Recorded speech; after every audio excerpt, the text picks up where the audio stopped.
My name is Lee Moore, and this is the Chinese Literature Podcast. Today, we have a very special guest with us today. This is Daniel Bell, professor at the University of Hong Kong's Faculty of Law, spent 5 years as a dean at Shandong University's School of Political Science and Public Administration. Professor Bell, thanks so much for coming on the podcast. Oh, thanks for having me.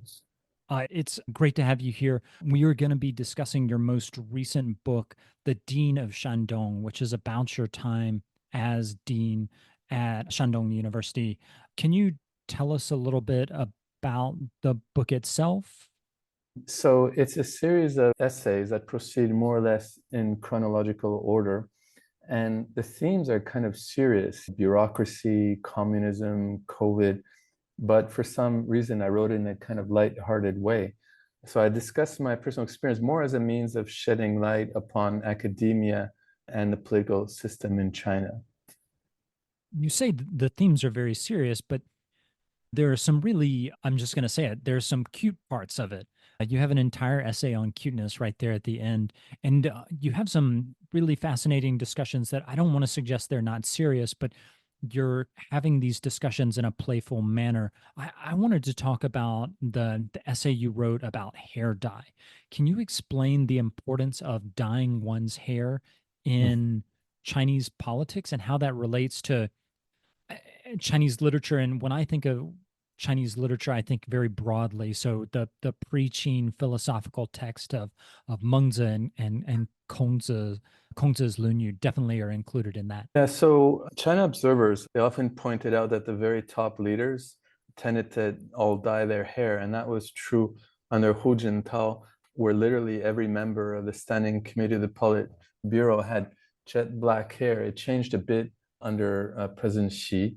But what was fascinating to me is that this culture of hair dyeing goes all the way through in the bureaucracy, including at my university, where if you were one thing we can criticize lots of things about public officials in China, but what we cannot criticize is their hard work ethic. They really work so hard, and one way of showing that they have this capacity for hard work is to have relatively youthful look given their objective age, so to speak.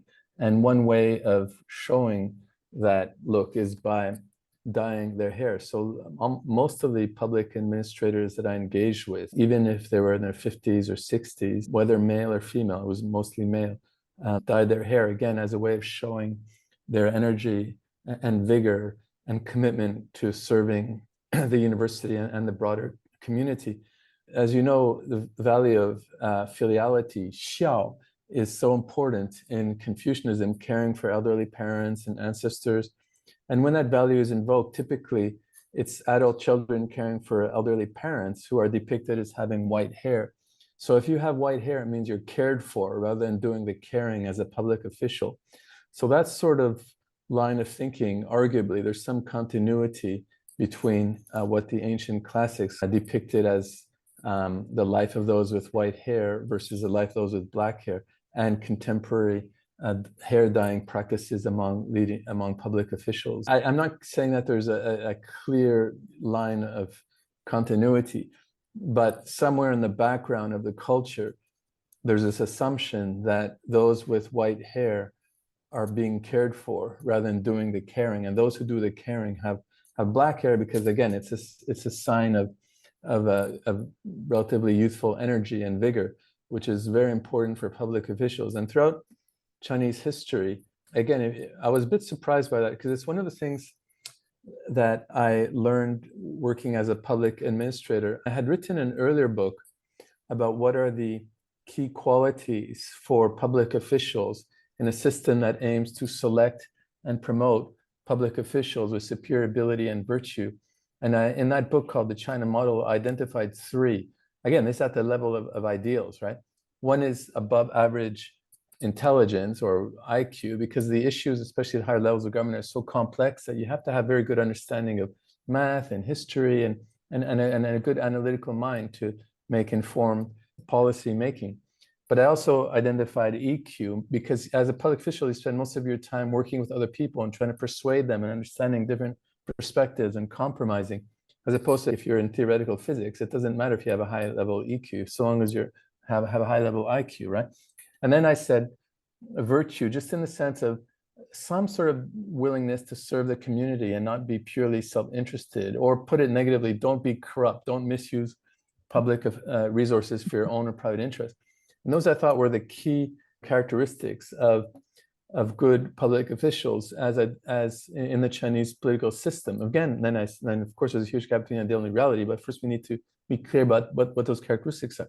And one thing that I learned working as a public official is just, and I have great admiration for their capacity for hard work. Again, not always used for good purposes, but it's undeniable. As a dean, I was always on call through, for example, through WeChat. There's no period of rest, and that's not uncommon.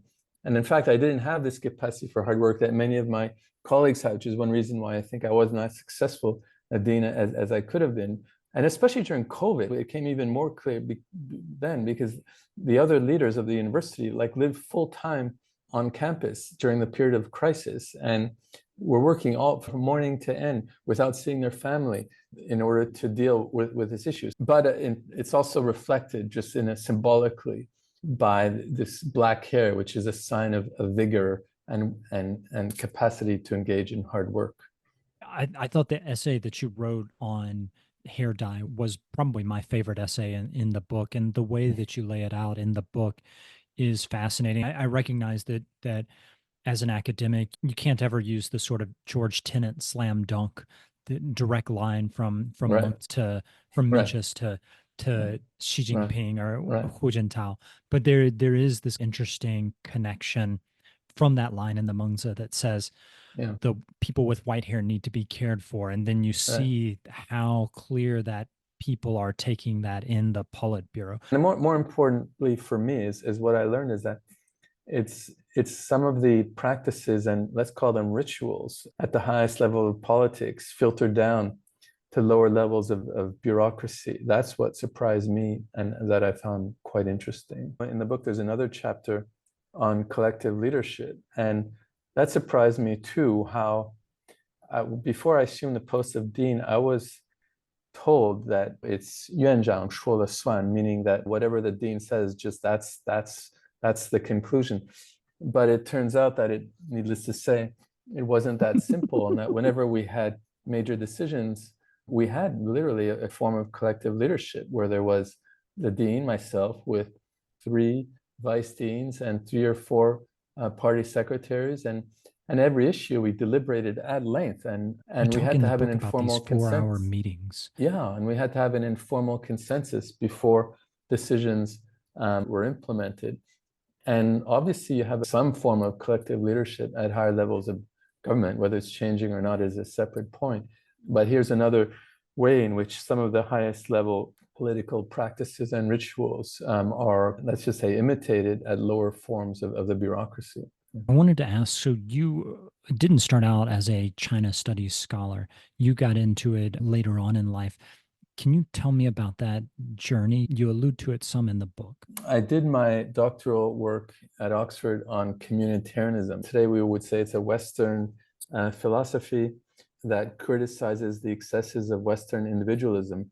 And my first job was in Singapore, and there the debate was mainly about Asian values, and there seemed to be a lot of overlap with this communitarian critique of liberal individualism. But the idea of Asian values, it seemed to me like 空话, like a huge empty category that includes everything.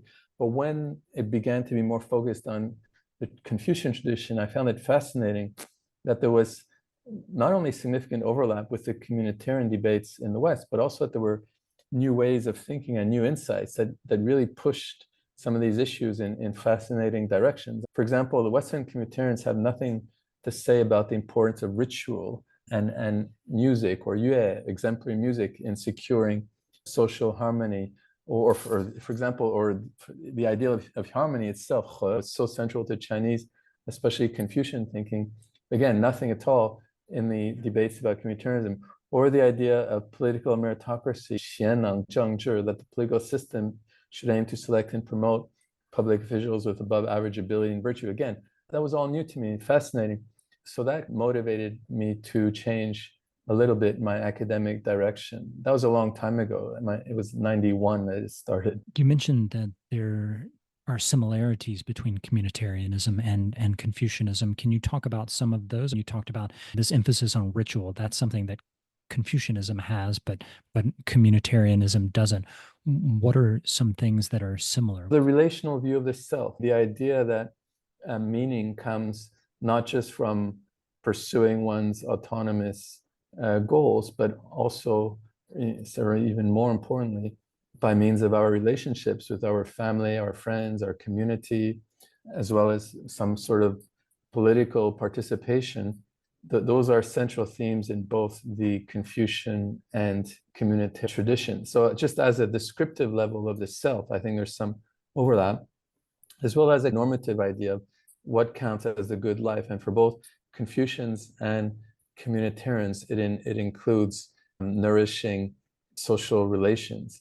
It sounds trivial, but it's not a point that's developed to a great extent in many other traditions, including the liberal tradition.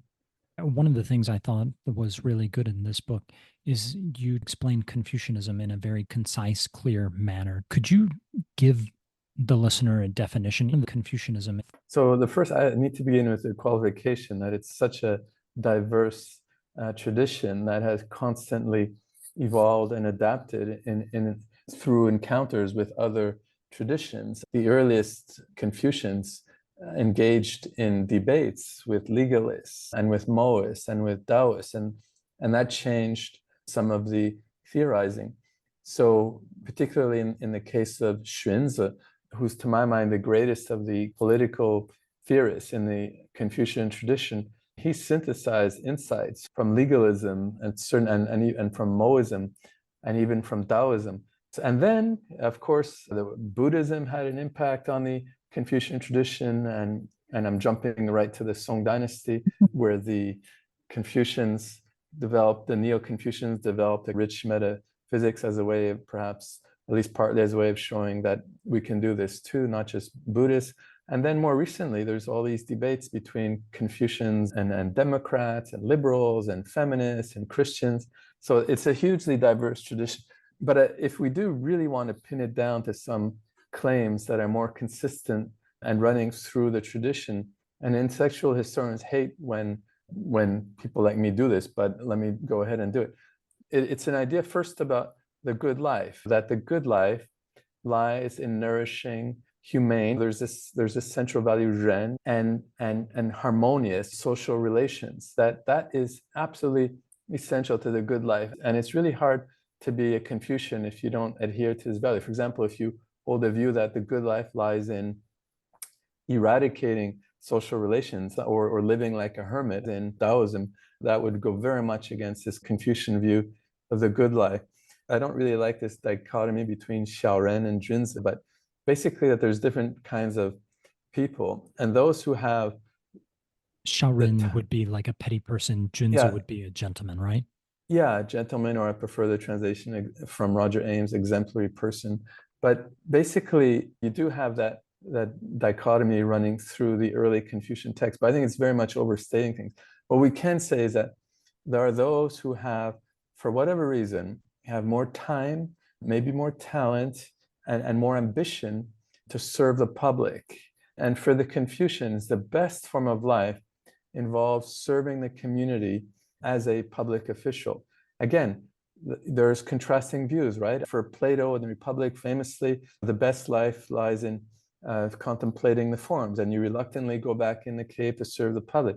But for the Confucians, that's like the first choice.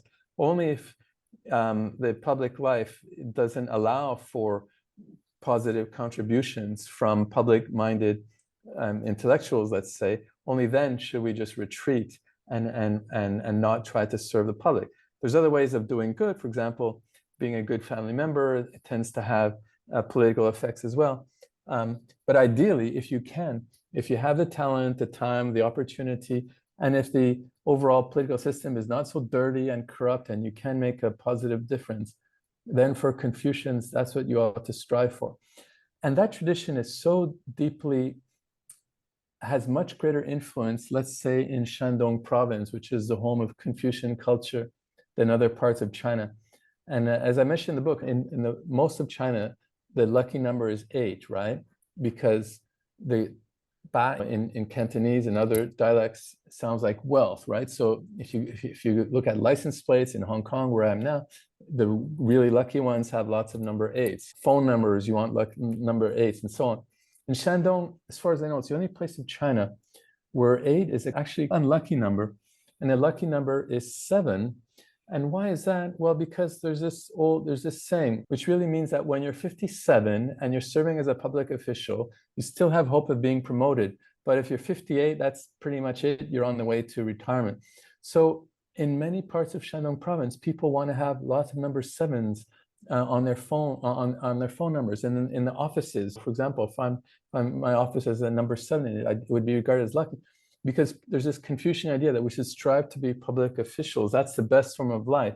And the lucky number 7 is one way, perhaps lucky charm that for public officials, right? But other parts of China, they don't have this, because it's this Confucian culture or view that the best life is serving the public is, of course, it's there, but arguably not as deeply held as it would be in Shandong province. You mentioned in the book and at the beginning of this podcast how hardworking the administrators around you were. And I was wondering, how closely connected do you think that is to this idea that comes out of Confucianism, that being serving the public is main example of the good life? Well, it's not explicitly said, as far as I know. It's not regarded as a core Confucian value, hard work, but there is this ethic of constant self-improvement and always trying to learn from others, right? And being self-critical.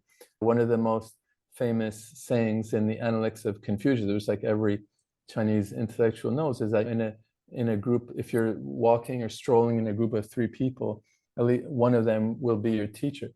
And in Kongzi, Confucius' own account of his life, it's a story of moral progress. The opening chapter of the Xunzi Quan Xue is memorized by Chinese students who are preparing for the Gaokao, the National University examinations. We have to constantly study, constantly try to improve ourselves. So when it comes to public official, that translates into an ethic of hard work and always wanting to improve oneself, to learn from new things, to be self-critical, to challenge a status quo. I wanted to ask you about Xunzi, just for the listener who's not aware. You have Confucius, who's the first guy in Confucianism, and he puts out this book, the Lunyu, the Analects, that hard to really figure out. It's written by his disciples after he's died. We're not super clear on how the book itself came about. Then you have Mengzi, who comes, I think, about a generation or 2 after Confucius, and he's really the big guy in terms of Confucianism orthodoxy, at least. He says human nature is good. Xunzi is the second guy, and he has had a very different reputation. You talk about him in the book as you think the most interesting political thinker in Confucius. Could you explain why that is? So Xunzi came later. It was the end of the Warring States period, when it was the most brutal part of, at least that of pre-Qin China, constant warfare, huge ongoing massacres, and it was hard to be very optimistic about human nature. So Xunzi explicitly, as you said, questioned Mencius's view that we have this tendency to goodness. It's often translated as like humans are good versus humans are bad, but it's not that. It's not like a fixed thing, right? It's a tendency. So for Mencius or Mengzi, he argues that humans have this tendency to goodness, and so long as you have the proper environment, then you can grow into a moral person. But for Xunzi, I guess he began with a more pessimistic view that we have a tendency to badness, 性恶. But in contrast to his infamous students who were legalists, 法家, who had extreme pessimistic view that we're born that where we have this sensitive badness and we stay that way. It's almost impossible to change unless you live in this like magical society of material abundance. But for Xunzi, we can improve through hard study, through having good role models, good teachers, and most important, through participating in social rituals, Li, that lift us out of our orbit of self-interestedness, make us appreciate the importance of other people and develop a sense of mutual caring among participants in the ritual. So he argues that it's if we have this ethic of hard work, constant self-improvement, having good role models, good teachers, and extensive participation in social rituals, then we can challenge this tendency to badness and become more concerned with the needs and interests of other people. So it's a very rich, I think, view and quite subtle view of human nature. Mencius or Mengzi became the orthodoxy in the Song dynasty, right? Much later. And it's at that point that Xunzi became more or less purged from official Confucian orthodoxy. But until then, Xunzi was viewed as highly influential. He was in the Confucian temple. He was regarded as a great sage. It's only much later that he became purged, so to speak, from the Confucian canon.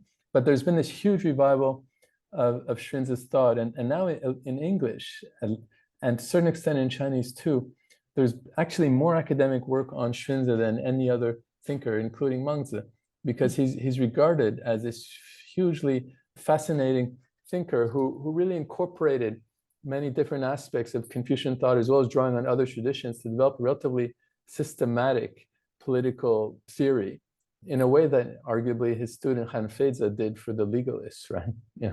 You bring up Han Feizi. So I wanted to ask you, Xunzi has had sort of a bad rap throughout Chinese history. In the book, you mentioned Xunzi was given sagehood status in 1084, but he was stripped of that status and expelled from the Confucian temples in 1530. He's been, I don't know if it's fair to say it, but sort of the bad boy of Confucian philosophy. And part of the reason is because of Han Feizi. Why has Chinese philosophy regarded him as a negative figure? So there's two main reasons, right? One, as mentioned, is that the Confucian orthodoxy adopted the view, or the Neo-Confucian orthodoxy, that Mencius's view of human nature, that we have a tendency to goodness, that's more or less the correct view. And two is that, as you were implying, Xunzi was blamed for his bad students. And that, we can argue, there is a view to what extent teachers should be held responsible for students gone rogue. And my view is much more forgiving of teachers, right? Because I've had that experience too. So I wouldn't, and even I was going to say the same thing. yeah, right. So, and it's not as if there's a direct influence. Han Feizi isn't really mentioned, as far as I recall, in the Xunzi.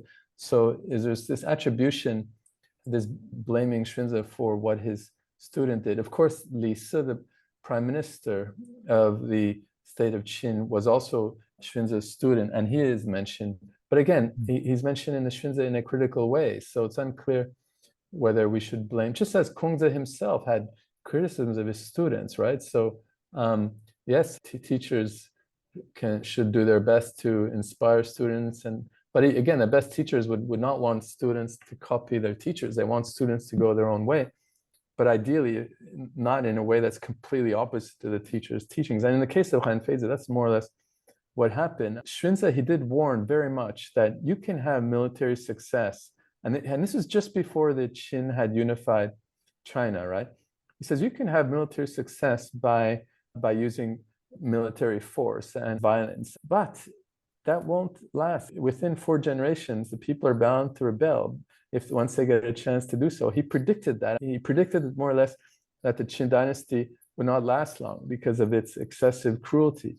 That's very clear in the text. So Han Feizi didn't obviously follow that view, right? He just took on the saying that people are born bad, they stay that way, and we can and should use amoral means to achieve military victory and to put down domestic dissent. And that was, to my mind, a crude distortion of his teachers. At the end of the day, Xunzi was still a Confucian in terms of the moral foundation of his thought. And you mentioned Li Si. If I remember correctly, Li Si goes and he kills Han Feizi, right?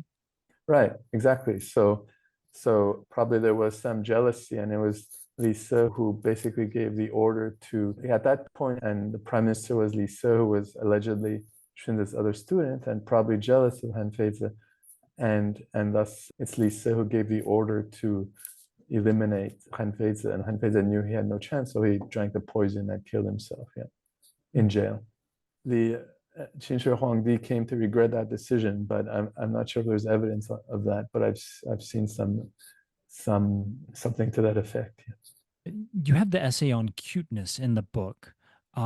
If we could pivot from Han Fei's getting killed by Lisa to something that maybe a little bit happier, tell me why is cuteness so important in this Chinese discourses that you encountered as an administrator, right? It became an important part of your conducting administrative duties as the dean of there in Shandong University.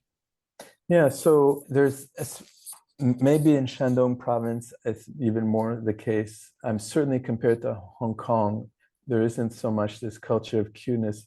And it would be very weird, frankly, if I were to put on these cute emojis when I send emails to administrators. But in Shandong, it would be weird if you didn't do that. It's a way of expressing emotions that cannot be expressed via email or social media. And actually, the main way of communicating is via WeChat, not email.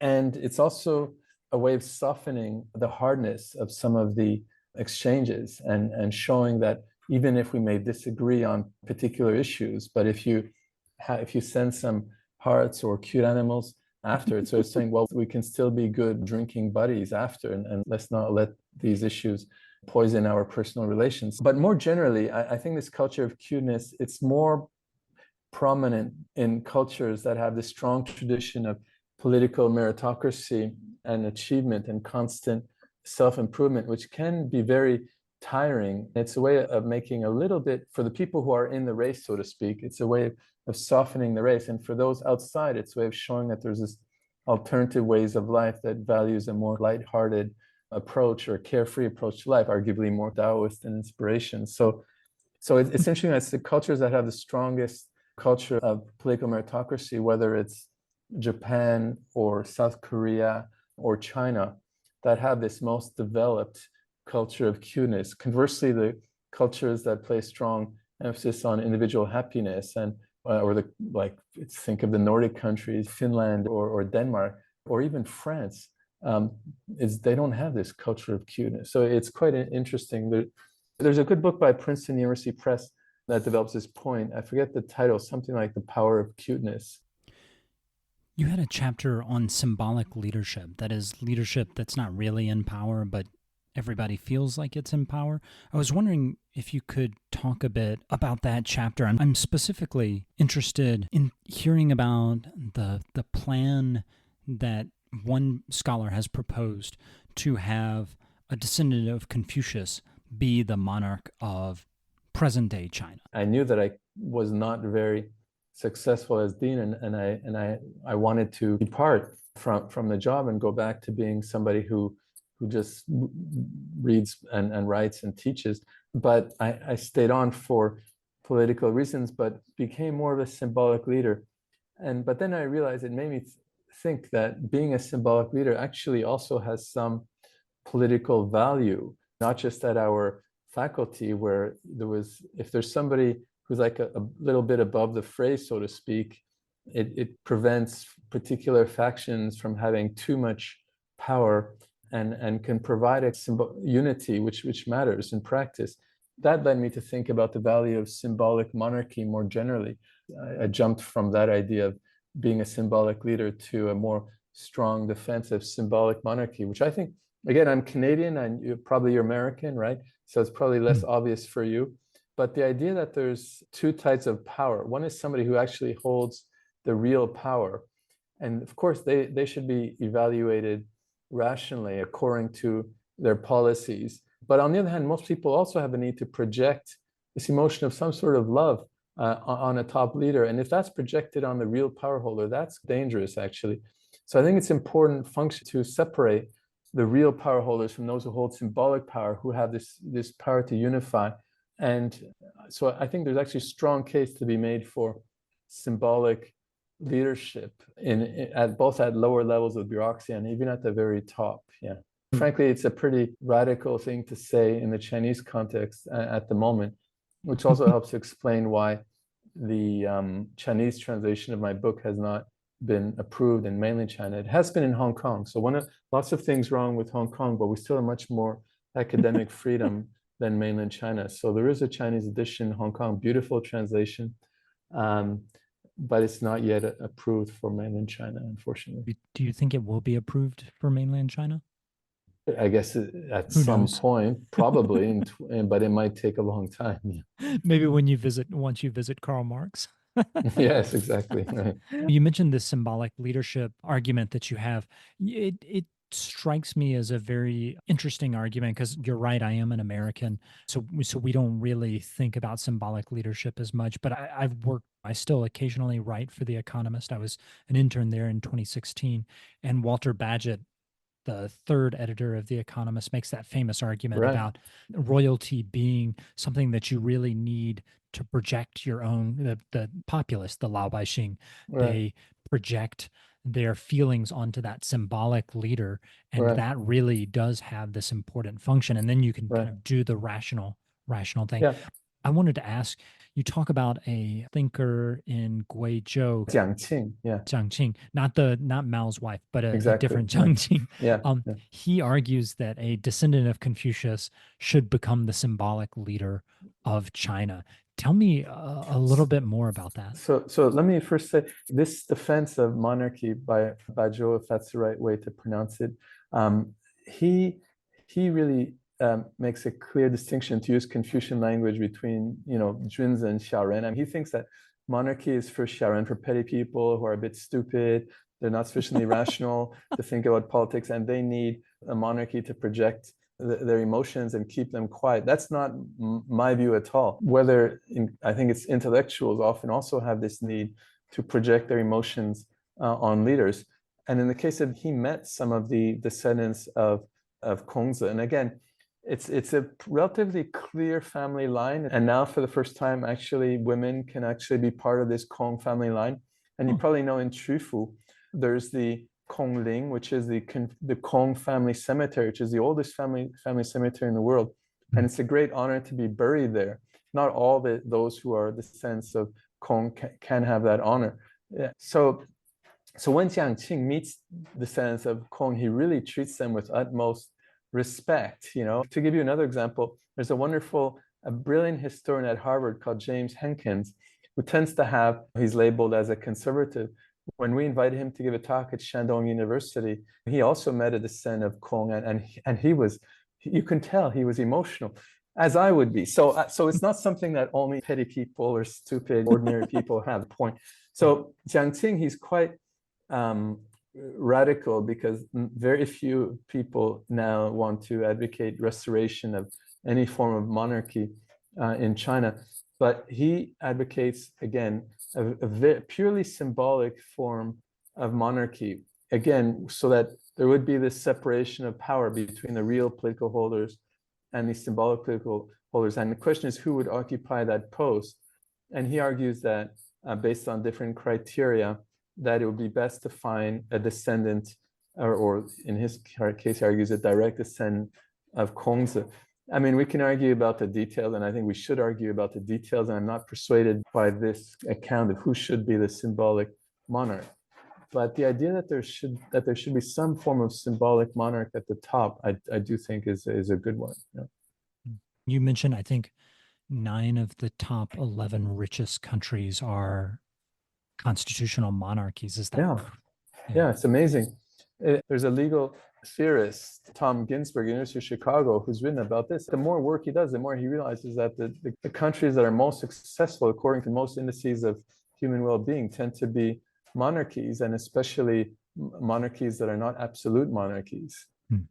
I don't necessarily agree with it, but there is an argument that symbolic leaders provide the stability that allows for health and happiness and economic Right. development. I know some people dismiss that argument, but whether or not you agree with it, I think it's one that's worth taking seriously. I agree with it. And I think that part of it, if I can comment, one maybe to end with a bit of polemical, if Go for the it. American system would be healthier if there was a symbolic monarch. Now people project their emotions on a particular leader, which can be quite dangerous. Right? We didn't discuss that the longest chapter in the book is on censorship. And of course, that's something that makes me very unhappy. And unfortunately, that trend of increased censorship seems to have gotten worse. So yeah, I don't think it can be long lasting, but unfortunately, that's one aspect I need to report, sadly. And you mentioned in the book that the academics who you talk with, whatever their attitudes towards the CCP, they all really despise the censorship and think it's ridiculous that people can't say what they want and they think it's self-defeating. Is that correct? Sure. As you can imagine, if you're an academic, you want maximum freedom to say what you think. And the same goes for journalists and for artists and scientists and even those engaged in business sometimes. I think there's very strong demand for more freedom of speech. And I do think that it might take a generation, but it's bound to change for the better at some point. I think we'll leave it there. Professor Bell, it's been an honor to talk with you. The book is Dean of Shandong. Go out, get it. And oh, I wanted to ask you, you have another book that you're preparing to write, is that right? Yeah, so well, thank you for asking. So I'm doing a book. One of the fascinating parts about the spring and autumn and warring states period before China was unified by the Qin emperor, self-proclaimed first emperor of China, Qin Shi Huangdi. There were fascinating and explicit debates between the Confucians and legalists on issues like whether ritual propriety or fa, kind of which translated as law, is better at dealing with issues like corruption, or what are the conditions under which we should launch war. Does morality matter? Here too, there are debates between Confucians and legalists, or debates between Confucians and Taoists over to what extent social engagement and political engagement is important, and debates between Confucians and Moists over whether a partial ethic or partial love for family is justifiable, or whether we should have impartial love for everybody, as the Moists would advocate. And these were fascinating debates. And so in my new book that I'm writing now, I put these great thinkers in dialogue with each other, and I have them argue about contemporary issues, both to show the diversity of debates in ancient China and to show that those debates are still relevant today for thinking about contemporary challenges. And I'm not really taking sides in that book. I just want to present, to be charitable to all sides to the extent it's possible. Yeah. When can we expect that book out? I'm not sure. Okay. If we're Okay. lucky, in a year or two, but it might take longer. Okay. I think that's a good place to end it. Professor Bell, thank you so much for coming on the show. The book is The Dean of Shandong. You're Professor Daniel Bell. Thank you for those questions and comments. I really enjoyed the conversation, and good to converse with somebody who's very well informed, not just about the philosophy. Thanks for it was a wonderful discussion. I'm Lee Moore, and this is the Chinese Literature Podcast.